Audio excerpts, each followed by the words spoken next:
Exchange. Joining us now for a look across Tesla is Garrett Nelson, Vice President, Senior Equity Analyst, CFRA Research.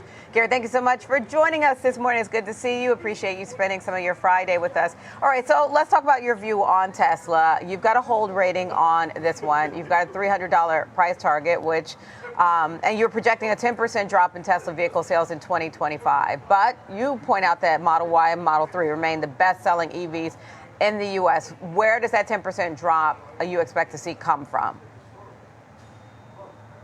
Sure. Thanks for having me. I think if you look at the stock, it's down 17% year to date. So it's been a big underperformer. However, it's had a big rally from the April lows. So, all of the decline came early in the year in the first 3 months or so. Our big concern is looking out over the next 12 months. Tesla, we thought it was refreshing that Elon Musk, sort of conceded that the company is going to have a rough few quarters ahead in terms of earnings. So while we think Q3 is going to be relatively strong, we're really more concerned about Q4 and then into the first half of next year.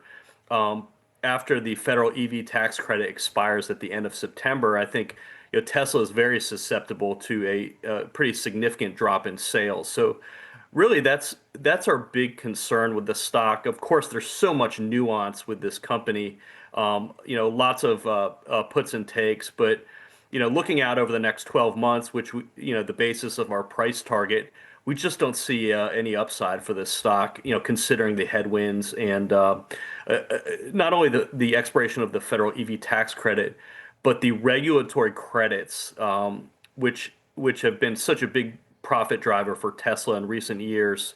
Essentially 100% margin on the sale of these regulatory credits. That whole system is going away as well. So that's going to be a big hit to their profitability. Okay, so when you think about the credits, though, do you think it's going to be as damaging as you project, especially given that when you think about the credits, part of that is tied to income level, and so there are, certain demographic, when you think about the consumer in general that doesn't even benefit from the tax credit currently, that may be a Tesla consumer. Yeah, I think there's two aspects here. The aspect that you're referencing, the 7,500 federal EV tax credit. Of course, you have to meet certain income thresholds to qualify for that. But Tesla and other EV makers or other automakers are making a big push to maximize sales in the current quarter before that expires at the end of September. But really, we think the more meaningful impact to their profitability are these regulatory credits. They call it ZEV credits, zero emission vehicles credits. Under a system where some automakers are net buyers and some are net sellers of those credits. Tesla has been a net seller because they're, of course, a pure play EV company. So they've sold these credits to other automakers for years now.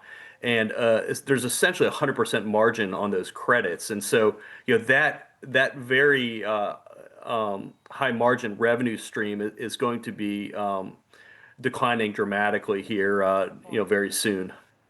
Good point. All right. So let's talk a little bit also, though, because you said there are various puts and takes around Tesla. And I think that's also alluding to some of the brand damage that occurred because of Elon Musk's political involvement. But there's also been this view that, he's come back.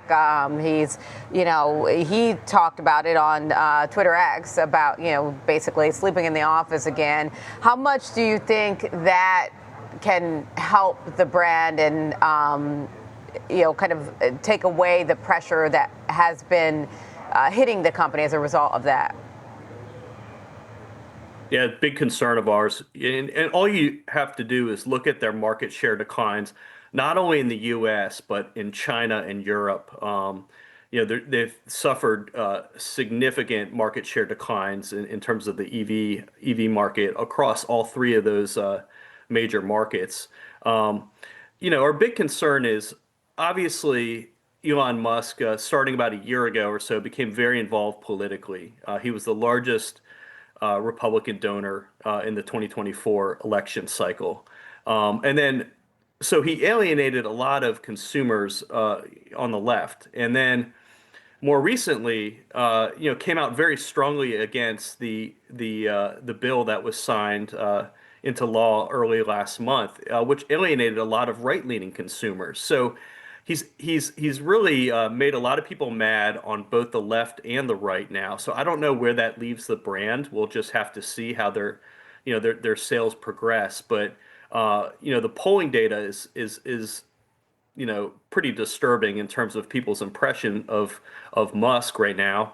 And it's hard to think of any executive that's the face of a brand more so than Elon Musk is the face of the Tesla brand. And so that's very problematic in our view, and is really going to be a drag on their sales and earnings in the coming quarters. All right. Thank you, Garrett. That's Garrett Nelson, Vice President, Senior Equity Analyst, CFRA Research.